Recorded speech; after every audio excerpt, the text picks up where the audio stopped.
The wind carried the scent of sage and dust across the small settlement of Bitterwater Creek, where Clara Whitfield had lived for the better part of 3 years in a kind of quiet exile that everyone pretended not to notice. She had come west with her husband, a man named Thomas Reed, full of hope and the kind of dreams that young couples carry like seeds meant for planting. But 5 years of marriage had passed without a child, and when Thomas died of fever 2 winters back, the whispers that had once been kept behind closed doors spilled out into the open like water from a cracked jar. The barren widow, they called her, though never to her face, always in tones hushed enough to seem respectful and cruel enough to cut just the same. Clara had learned to walk through town with her chin lifted and her eyes forward, as though she could not hear the words that followed her like stray dogs nipping at her heels. She ran a small dry goods store that Thomas had left her, and it was enough to keep her fed, though loneliness settled into the corners of her house like dust that no amount of sweeping could clear away. She told herself she had made peace with her circumstances. She told herself many things in those quiet hours before sleep, and most of them were lies she wore like armor. It was on a Tuesday in early autumn, when the cottonwoods along the creek had just begun to gold at their edges, that Jesse Calloway rode into Bitterwater Creek with 3 horses in tow and a reputation that arrived before him. He was a drifter by trade, a man who broke wild horses for ranchers across 3 territories, and he had the sort of quiet, watchful presence that made people either trust him instantly or distrust him for the very same reason. He took a room above the saloon and spent his days in the corral behind the livery, working with animals that other men had given up on, and in the evenings he would walk the length of the town as though memorizing it, though he never said why. He first came into Clara's store on a Thursday, needing rope and a new pair of gloves, and he found her standing on a stool trying to reach a bolt of blue calico that had slipped behind a shelf too high for her. Without a word, he crossed the room, plucked the fabric down as though it weighed nothing, and handed it to her with a small nod. She thanked him, startled by the simple kindness of it, unused to such gestures from strangers who usually only wanted to know why a woman ran a store alone, why she had no children underfoot, why her house sat so quiet at the edge of town. Jesse asked none of these questions. He paid for his goods, tipped his hat, and left, and Clara found herself watching the door long after the bell above it had stopped its ringing.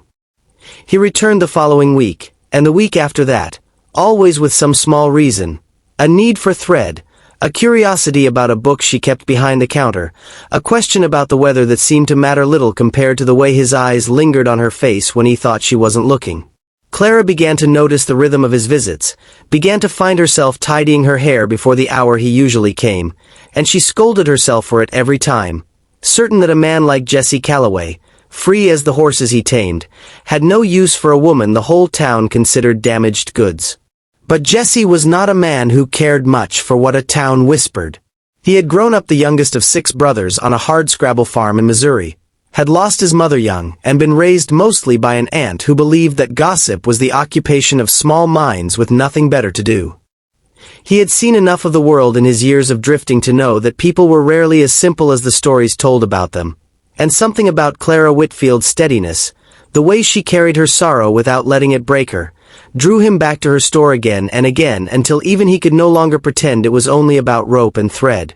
One evening, as the sky burned orange over the western ridge, he asked if he might walk her home, and she said yes before she had fully decided to. They walked slowly, the silence between them comfortable rather than awkward, until Jesse spoke of his horses, of the particular stubbornness of a gray mare he was breaking, of how patience mattered more than force in gentling a frightened animal. Clara listened, and found herself telling him things she had not spoken aloud in years. About Thomas, about the hollow ache of hoping each month and being disappointed, about the doctor in the county seat who had looked at her with pity and told her gently that she might never carry a child.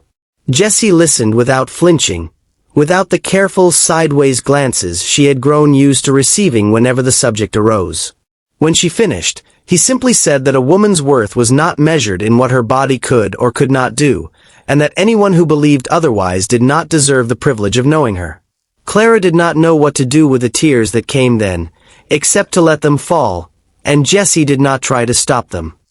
He only stood beside her in the fading light until she was ready to walk again. Their courtship, if it could be called that, unfolded slowly over the following months, built not on grand declarations but on small constancies. A shared meal after church, a ride out to the ridge where the wildflowers grew thick in spring, long evenings on her porch where they spoke of everything and nothing. The town noticed, of course, and the whispers changed shape, though they did not disappear. Some said Jesse Calloway was a fool for courting a barren woman when he could have his pick of younger girls with wider hips and better prospects for sons. Others said Clara ought to be grateful that any man would look twice at her. Clara heard these things, as she heard everything in a town too small to keep secrets, and braced herself each time for Jesse to grow tired of the burden of her, to ride off one morning the way drifters were known to do. But Jesse asked her to marry him on a cold evening in December, kneeling in the snow outside her store with a ring that had belonged to his mother, and he told her plainly that he did not want children more than he wanted her, that if God saw fit to give them a family he would be grateful, and if not, he would consider himself the luckiest man in the territory simply to spend his life beside her. Clara wept then too, but these were different tears, and she said yes before he had even finished asking. They married in the spring. A small ceremony in the little clapboard church with wildflowers. Clara had gathered herself woven through her hair, and the town that had once whispered about her now came to watch, some out of genuine happiness, others merely out of the particular curiosity that follows any story people cannot quite believe. Jesse sold his drifting trade for steadier work breaking horses for the ranches nearby, and they built a small life together on a parcel of land at the edge of town, a life that Clara had long ago stopped believing she deserved. The whispers did not vanish entirely. There were women in town, particularly Mrs. Alma Pruitt, who owned the millinery and considered herself the moral compass of Bitterwater Creek, who made it her business to remind Clara, in the guise of concern, that a marriage without children was a fragile thing, that men eventually wanted sons to carry their names, that surely Clara understood this even as she smiled and nodded and pretended the words did not land like stones each time. Clara carried this weight quietly, never voicing it to Jesse, not wanting him to feel the burden of a sorrow that was not truly his to carry, though in the private hours of night she sometimes wondered if the day would come when even his patience might wear thin.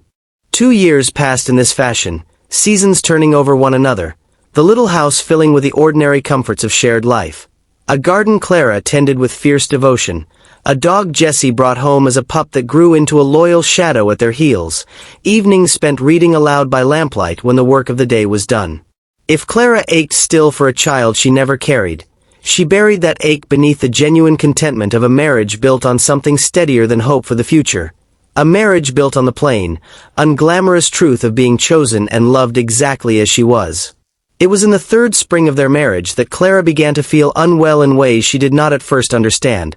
A persistent tiredness, a strange sensitivity to the smell of coffee she had always loved, a tightness in her clothes that she attributed, with some private grief, to age and the slow softening of a body she had never expected to bear children. She said nothing to Jesse for weeks, not wanting to trouble him with what she assumed was simply the passage of time working its changes on her, until Sarah Nolan, the midwife who lived 2 farms over and had delivered half the children in the county, stopped by one afternoon to trade preserves and looked at Clara for a long moment before asking, gently, when her last monthly courses had come. Clara could not remember, and when she said as much, Sarah's expression shifted into something careful and knowing, and she asked if she might examine her, just to be certain, just to put both their minds at ease. Clara agreed more out of politeness than expectation, certain that whatever explanation existed for her symptoms, it could not possibly be the one both women were too afraid to speak aloud. But Sarah's hands, practiced from years of such work,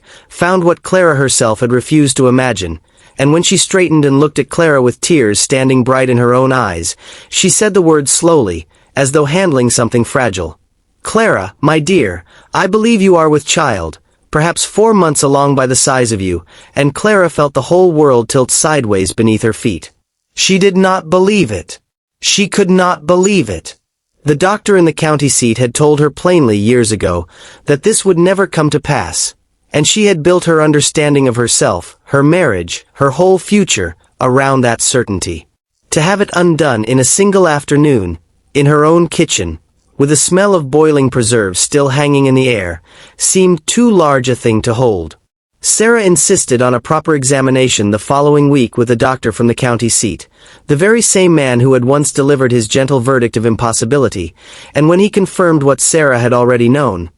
he could offer no explanation beyond the plain, humbling truth that medicine did not always understand the workings of a body, that sometimes what seemed settled was not settled at all, that miracles, however unscientific a word, were sometimes simply what happened when hope refused to fully die. Clara did not tell Jessie immediately. She wanted, selfishly perhaps, to hold this knowledge alone for a few days, to turn it over in her hands like a stone pulled from a river, still uncertain if it was real or if she would wake and find it had been a dream born of longing. But she could not keep such a thing from him for long, not from a man who read her moods before she spoke them. And on a warm evening in late April, as they sat together on the porch watching the sun drop behind the ridge, she took his rough, calloused hand in both of hers and told him, her voice breaking on every other word, that she was carrying his child.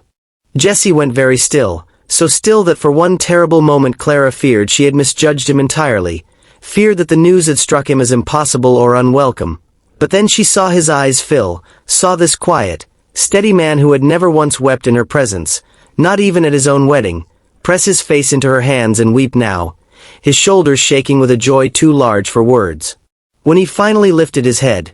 he said only that he had told her the truth all those months ago on his knee in the snow, that he had married her for herself and would have been happy with her alone for all his days, but that he would not pretend this gift did not feel like the mercy of a God he had not always been certain was listening. The remaining months of Clara's confinement were not without their fears. She was, after all, older than most first-time mothers in the territory, and Sarah watched over her with careful attention, and there were nights Clara lay awake gripped by the old terror that something so long awaited might yet be taken from her. But Jessie never left her side more than the work of the ranch required, and when the pains finally came on a hot night in late summer,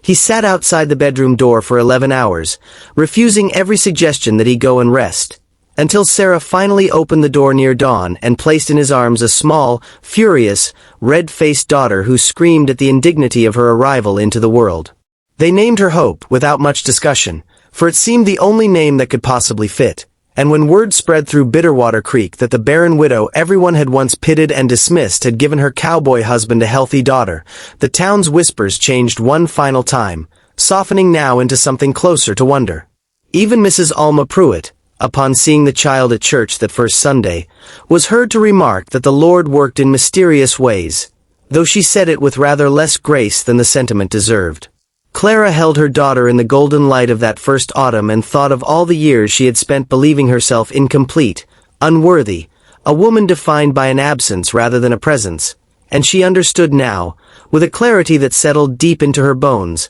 that she had never once been broken, only waiting, and that love, real love, the steady, unglamorous kind that a rough-handed cowboy had offered her without condition on a snowy December evening, had been the truest miracle. All along, long before hope ever drew her first breath into the wide western sky.